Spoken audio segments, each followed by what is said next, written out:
Esto es La Repregunta y yo soy Luciana Vázquez. Oferta y demanda también en el mercado de la política. Año electoral, preguntas claves. ¿El kirchnerismo va a volver de su desconexión con el voto? ¿A Milei le alcanza su promesa económica?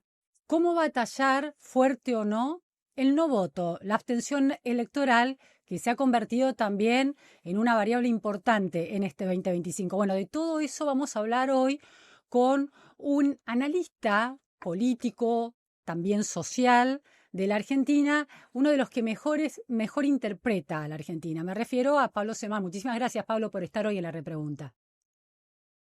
Muchísimas gracias por la invitación y por la presentación, Luciana. Bueno, doy algunos detalles, pero ustedes lo conocen. Pablo es sociólogo por la Universidad de Buenos Aires, doctor en antropología social por la Universidad Federal de Río Grande do Sul en Brasil. Es investigador del CONICET, profesor de la Universidad de San Martín e investigador en el Instituto de Altos Estudios Sociales. Autor, entre otros libros, de Está entre nosotros, de dónde sale y a dónde puede llegar la extrema derecha que no vimos venir. Es un libro que compila artículos de especialistas y académicos muy interesantes, y también, entre otros, autor de Vivir la fe entre el catolicismo y el pentecostalismo, la religiosidad de los sectores populares en la Argentina. Pablo, bueno, primera cuestión, mercado político, ¿no? Oferta y demanda. Ujú. Vimos unos últimos 15 días, sobre todo, de cierre de listas muy salvaje en la provincia de Buenos Aires, muy polémico, finalmente se concretó. Entonces, aquí la gran pregunta es sobre el kirchnerismo y el peso político que puede tener en esa elección provincial que se va a hacer en septiembre. Kicillof, Cristina Kirchner, Massa, Máximo Kirchner, tallando fuerte. ¿Tiene chances de un retorno al kirchnerismo, de esa desconexión que inauguró fuertemente la elección de 2021 y no ha logrado recuperarse? Mira, yo creo que probablemente el kirchnerismo tenga más votos, pero solo probablemente, más votos que los que merece por su actividad política para tratar de ganar esos votos, Ujú. ¿no? Porque hay una parte de la sociedad que rechaza las políticas de Milei, pero incluso con algo tan regalado, como esa división de la sociedad y ese rechazo que causa Milei, que no es mayoritario, pero que es importante, el kirchnerismo tal vez ni siquiera pueda ganar esos votos, porque yo creo que el principal problema es que no ha salido de la desconexión que vos subrayás y yo también subrayaría. Y creo que el cierre de la interna del peronismo fue una demostración de que esa desconexión no está saldada, no hay siquiera una tentativa de superarla, porque probablemente fue uno de los hechos más vibrantes de la historia del peronismo de los últimos 2 años, y fue simplemente una disputa entre dirigentes por un lugar en unas listas para una elección donde no se discutió, no se vio que se haya discutido programa, ideas, métodos. Por lo tanto, si el peronismo logra salir medianamente hecho de la elección, y esto tal vez sea no perder por mucho, Ujú. ¿no? Eh, no va a ser porque hizo las cosas bien, porque reconstruyó su representatividad política, sino porque las políticas de Milei dejan una parte del electorado, una parte importante, por otro lado, sin cubrir. Ujú. Me interesa ese punto.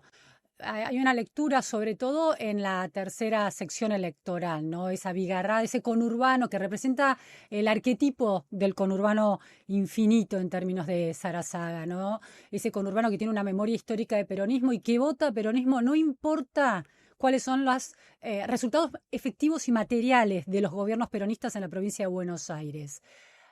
Eso se puede volver a comprobar, es decir, ese voto peronista sigue siendo efectivo porque hay una conexión entre la memoria histórica del peronismo y Cristina Kirchner presa, proscripta según el mito que está elaborando el kirchnerismo, ¿alienta esa memoria?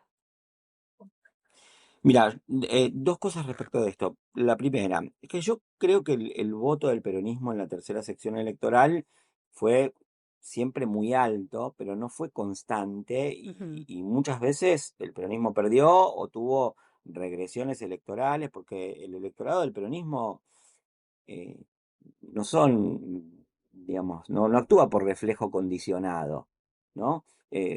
Entiende las propuestas. En todo caso pasa que el peronismo tiene un desarrollo territorial importante, está ujú. endogeneizado en la estructura de los sectores populares, otros partidos tienen muchísimas dificultades en entrar en el territorio.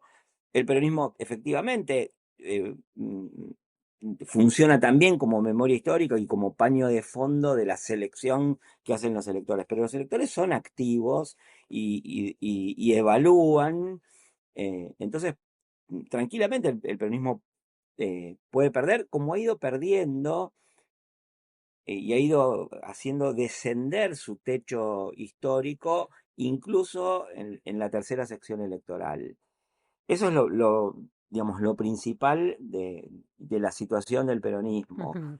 Después está, bueno, cómo van a desarrollar la campaña respecto de qué cuestiones el peronismo va a tener que posicionarse. Y obviamente que hay toda una discusión sobre los efectos de la estabilización que, bueno, alguna gente y un contingente importante de gente aprueba esa política, los resultados de esa política, y hay De la otra parte estabilización económica, decís vos, que Pablo, perdóname que te que interrumpa. tiene, claro, que tiene parámetros de comparación y bueno, y vienen haciendo sacrificios enormes, tienen pérdidas enormes, no ven futuro por el lado del oficialismo y tranquilamente pueden terminar votando al peronismo. Ujú. Me parece lo que sí es que, y esto era lo segundo, digamos, el peronismo, incluso en la tercera sección electoral, eh, perdió la contundencia que históricamente tenía, más allá de que en las elecciones de término medio, digamos, eh, siempre le va peor, pero le va peor, inclusive yo diría, en los últimos 15 años le va peor que en los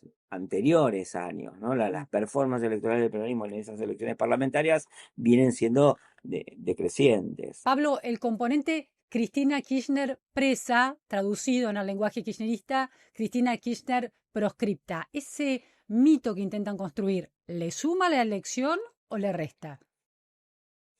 Mira, a mí me parece que la tentativa de crear una figura mítica no prospera, no prospera en un electorado amplio, probablemente al interior del cristianismo sí, pero también pasa que yo creo que un poco en las fuerzas políticas eh, han comprado una teoría según la cual los mitos se construyen casi llave en mano, ¿no? Y casi inmediatamente. Justamente lo propio de una posición mítica es que es incontrolable, ¿no? Y que no se construye de un día para el otro. Hmm, Pero además hay que agregar otra cosa, que es que la no presencia de Cristina Fernández de Kirchner en esta elección juega paradojalmente o ambivalentemente, porque a ver. otra cosa que me parece que hay que tener en cuenta que sucede, que es que como ella no es candidata, como ella está relativamente anulada en el juego político, esta elección pierde tensión electoral.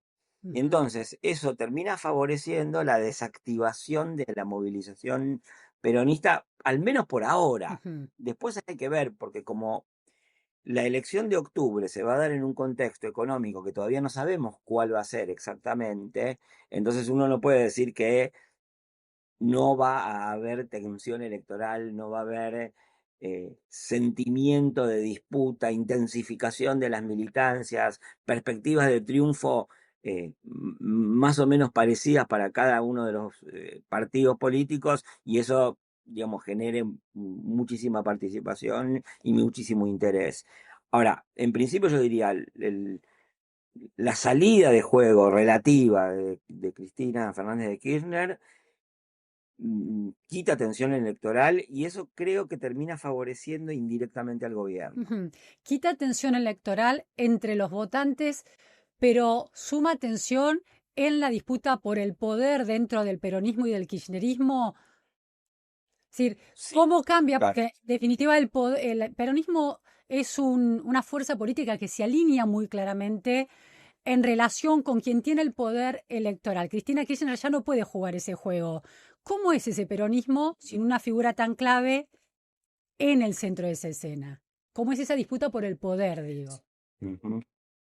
Sí, bueno, en principio yo diría, y tomando como ejemplo el cierre de las listas para la elección de septiembre y eventualmente anunciando qué es lo que va a pasar en octubre, se volvió una disputa casi exclusivamente por los cargos, Claro.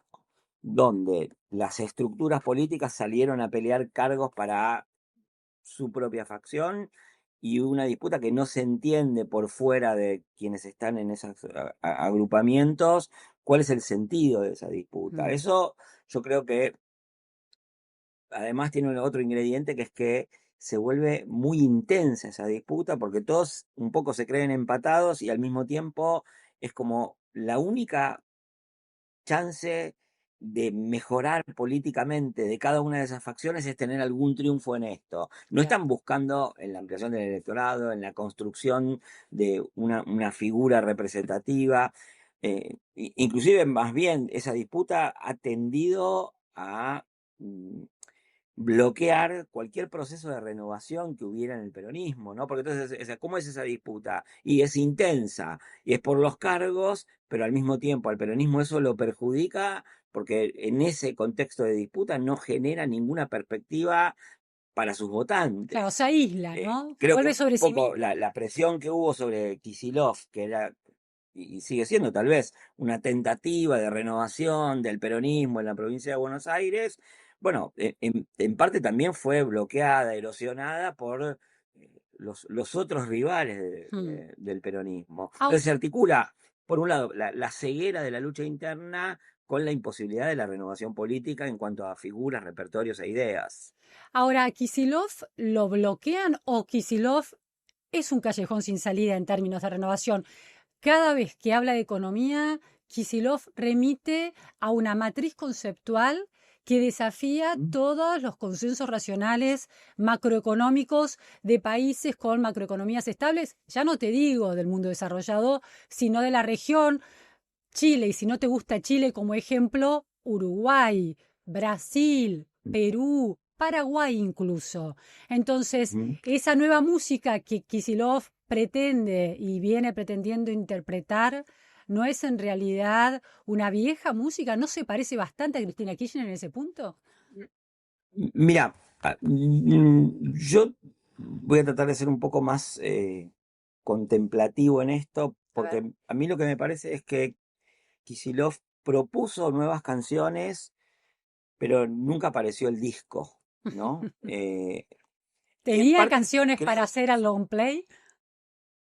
claro, entonces no sabemos exactamente, y por el otro lado, digamos, fue como un movimiento en dos pasos y uno espera el otro paso, pero el primer paso fue eh, intentar declarar una independencia política, mostrar un proyecto propio y inmediatamente que sucedió eso, Kicillof, y yo diría desde cuando se intuía que él iba a hacer eso, otros grupos internos del peronismo salieron a bombardearlo. Y eso yo creo que inhibió en parte la apertura pública, el lanzamiento del long play o de el maxi con algunas canciones, ¿no? Ujú. Entonces, yo no sé exactamente, a mí me parece que Kicillof es más sensible a algunas discusiones económicas, aunque puede ser tranquilamente que esté atrapado en esquemas que el peronismo ya probó y que son bastante difíciles de compatibilizar con la tarea de hacer una mayoría política. Pero yo dejaría ahí como un paréntesis y una pregunta, porque en realidad una de las cosas que sucedió en el periodo inmediatamente anterior a la interna fue que mucha gente quiso saber cuáles eran las nuevas canciones y Ujú. eso no se pudo saber. Ahora, Entonces, alguien, un el dirigente. peronismo está entrampado, o sea, esto no es solamente Kicillof, ¿no? El peronismo está entrampado en su lucha interna y en principio yo diría, pocos hablan de qué querrían hacer. En todo caso, sí, el peronismo suena en general en un panorama político donde se está discutiendo cambio o vuelta, entonces el peronismo no logra ser otra cosa que vuelta, Mm. Pero no es, ¿no? pero no Ese es me un parece que es problema. el punto exacto de la situación. Me parece una síntesis muy clara. Ahora la pregunta es, ¿no logra hacer otra cosa que vuelta? Porque hay datos de la realidad que insisten con ratificar esa idea. Pienso en el regreso del problema YPF y el rol central que tuvo Ujú. Axel Kicillof en eso, o pienso en estas investigaciones de la jueza Arroyo Salgado, más allá de que uno esté de acuerdo o no con la categorización y las decisiones de la jueza en términos de las prisiones preventivas, etcétera, el hecho de que la Cámpora y dirigentes muy destacados de la Cámpora estuvieran involucrados en actos de violencia más o menos seria contra un legislador nacional o contra un medio de comunicación, muestran que en los hechos hay un límite para una modernización y actualización del kirchnerismo. Es decir, más allá de los nombres, no hay un problema, no sigue insistiendo un problema de matriz conceptual sobre lo que es la democracia y la Argentina. Mira, a ver, primero, el peronismo, obviamente, como cualquier fuerza política, además que el peronismo tiene mucha historia, de alguna manera está condicionado por su propia historia que retorna todo el tiempo. Primero. Segundo, me voy a permitir una ironía. A ver, Yo tranquilamente hubiera pensado que era una conspiración del oficialismo lo que sucedió, claro. los hechos que sucedieron y llevaron a las decisiones, por otro lado, muy malas de la jueza Arroyo Salgado. Finalmente, el Poder Judicial, no importa si un juez u otro, termina actuando con doble vara. Ujú, Entonces, por un lado, el presidente puede atacar a decenas de personas, a categorías de sujetos, al periodismo, lo sabemos, y nadie de la justicia actúa ni de oficio ni por el llamado de alguien. ujú. Por el otro lado, ocurre este hecho que para mí es francamente repudiable, o sea, meterse en el domicilio personal de una figura política, cualquiera sea ella, me parece mal, pero en ese caso se le cae a los culpables con todo el rigor de la ley. Ahora, también, y ahí venía la ironía, yo no entiendo por qué hicieron eso, Ujú. ¿no? Una cosa es no poder desarrollar un repertorio nuevo de ideas políticas y económicas. Otra cosa es pegarse un tiro en el pie, Mm. ¿no? Otra cosa es erosionar el prestigio de una fuerza política con una acción que no se sabe de qué cálculo político sale, que la verdad es que digo, la verdad, yo pensé que había sido alguien del oficialismo que había, les había propuesto hacer eso para que se hagan daño a sí mismos. Si no, no se entiende ese tipo de acción. Y Claro. obviamente yo diría que eh, el proceso de renovación que eventualmente podría darse en el peronismo es el más perjudicado por ese tipo de acciones. Al mismo tiempo, vuelvo a lo que vos me decías, evidentemente el peronismo tiene límites para renovarse, Mm. ¿no? Porque si uno observa qué es lo que pasó con el peronismo después de que pierde con Milei en 2023, donde ocurre la peor derrota histórica del peronismo, luego de una larga serie de derrotas electorales, y el peronismo, sobre todo en sus voces más importantes, se quedó callado la boca y 12 meses después, 10 meses después, dijeron, bueno, fue todo culpa de Alberto, ¿no? Como si el peronismo no hubiese perdido elecciones antes, como si el peronismo no hubiese perdido con Macri. Y entonces viene una cuestión que dicen, bueno, pero Cristina no sabe elegir candidatos, y uno puede decir, bueno, Cristina no tiene, y en el fondo, lo que creo que está en juego es que al peronismo en los últimos años últimos 10 años, últimos 12 años, se le fue haciendo cada vez más difícil tener un proyecto económico que fuese compatible con la tarea de formar una mayoría política. Ujú. Y eso sigue siendo una tarea pendiente. En tu interpretación parecería que es imposible, yo dejaría un poco abierto el margen histórico, pero evidentemente están haciendo por todo lo posible para convencerme de que no es posible. Mm. Pablo, pasemos a la otra orilla de al otro sector de este mercado político, el oficialismo. Estás investigando con mucha precisión el tema del no voto, de la abstención, y planteas dos nuevas variables importantes. Ese no voto, en esa abstención, el opositor que no logra encontrar, no se siente representado, ¿no? El votante opositor al oficialismo, opositor a la Libertad Avanza, que no se siente representado. Y por otro lado hablas de los decepcionados de Milei. ¿Ya hay decepcionados de Milei? Sí, A mira, ver, te voy a decir algo anterior que es el paño de la mayor parte de los electores. a ver. En los últimos 2 años la población argentina hizo sacrificios económicos enormes. Y hay una parte muy importante de la Argentina que ha sentido ese sacrificio, y yo la evidencia sensible que tengo después de hacer centenares de entrevistas desde el inicio del gobierno hasta ahora, es que la gente, vote lo que vote, incluso la que tiene esperanza, está muy golpeada, ha perdido cosas, ha renunciado a cosas y vive el dolor de las renuncias. Ujú. Eso es lo primero.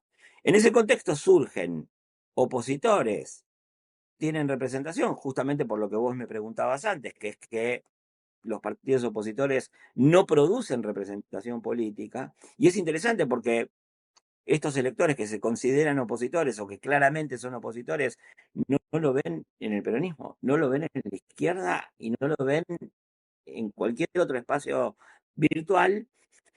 Y después sí hay decepcionados de Milei.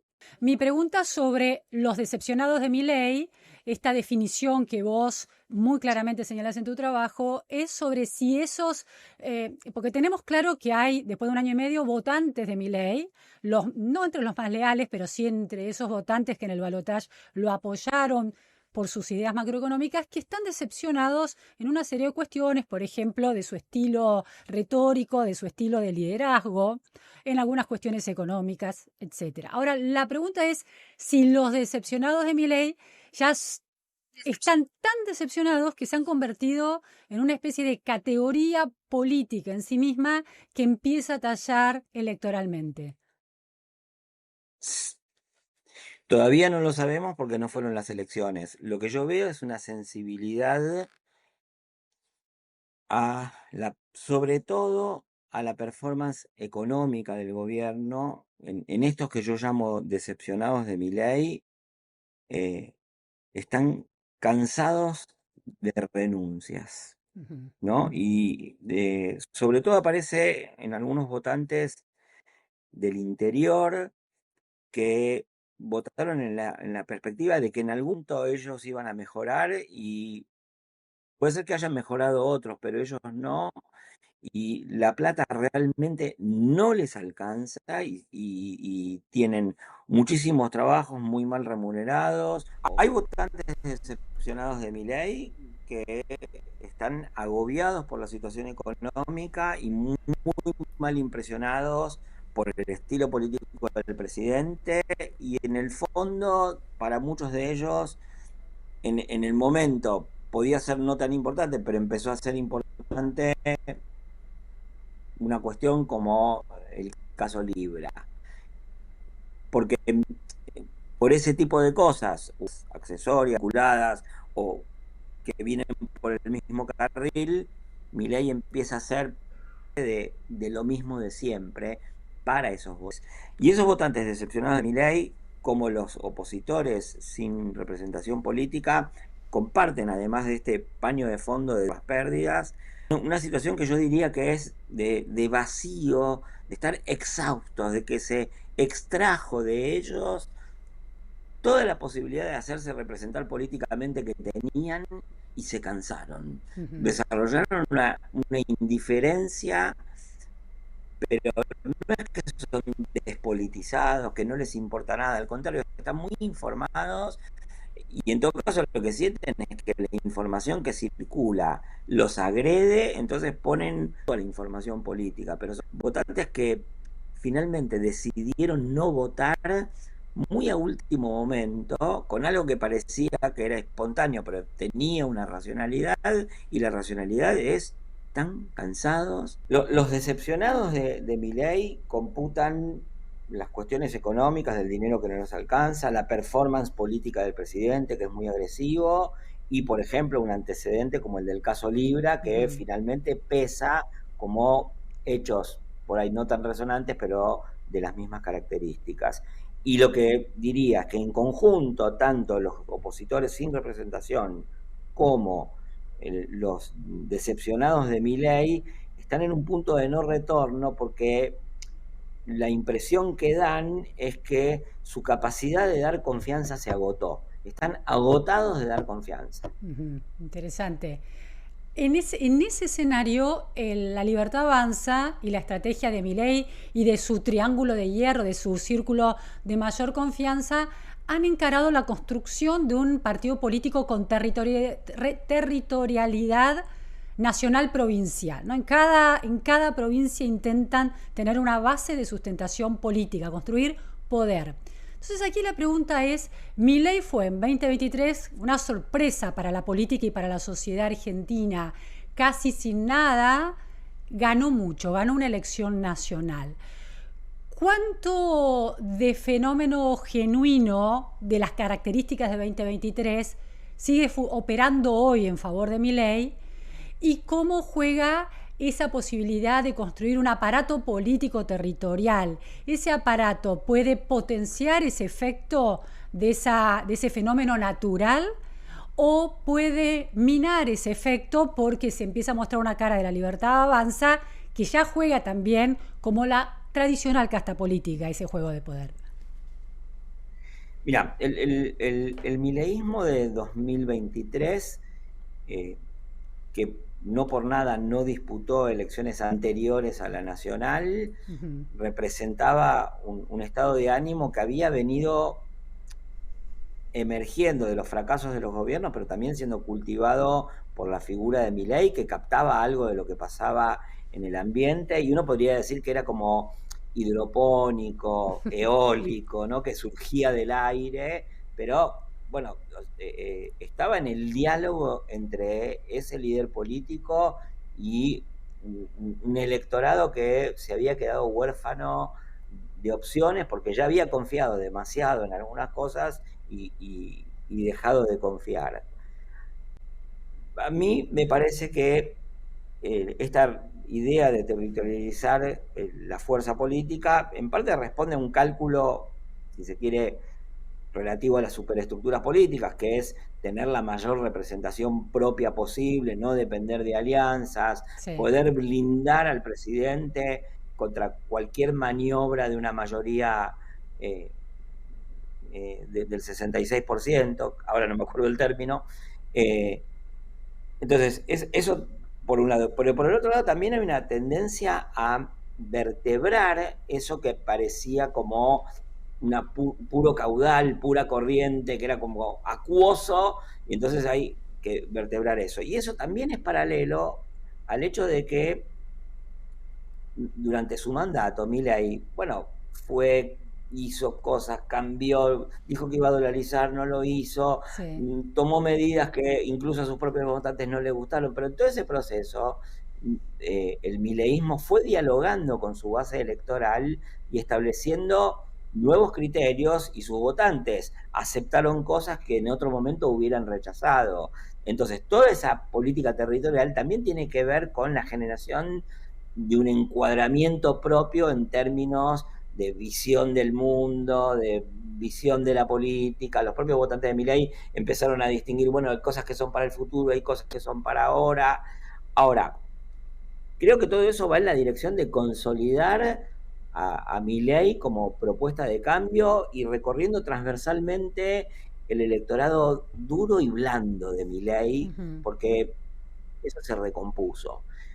Por el otro lado, es verdad que ese juego de alianzas para consolidar una fuerza territorial puede jugarle ambiguamente, porque los socios de ese juego territorial por ahí son muy mal vistos, y una parte de los no votantes son no votantes que están cansados de que aparezcan siempre los mismos, y de que los que se peleaban se unan, de los que se unieron se pelearon, y de que los que decían que no eran de la casta ahora son de la casta.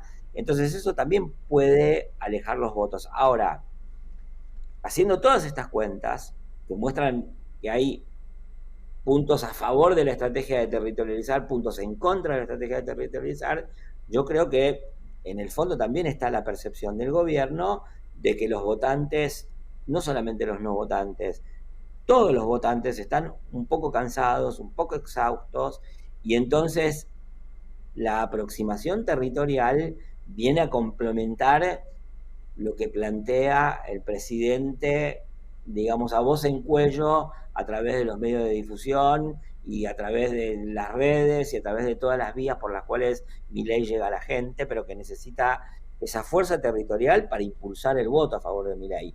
Y además, ese cálculo también se ve favorecido por el hecho de que como los votantes están cansados de los otros, ¿no? Y el Claro. gobierno dispone de todos los recursos del Poder Ejecutivo Nacional, bueno, se hace presente en los territorios y puede impulsar el voto a favor del gobierno, porque un poco lo que le pasa a Milei es que él no tiene quien le gane, Claro, no hay alternativa. Juega a ¿no? favor de él eso. La fragmentación política y la falta de Claro, alternativa juega a la favor de él. fragmentación Claro. territorial le permite aprovechar esa situación de que en el país de los ciegos el tuerto es rey. Bueno, clarísimo, Pablo. Veremos un año con muchísimas preguntas sociológicas y políticas, así que seguiremos conversando. Te agradezco mucho que hayas estado hoy en la repregunta. Bueno, muchísimas gracias a vos. Hasta luego. Gracias a todos.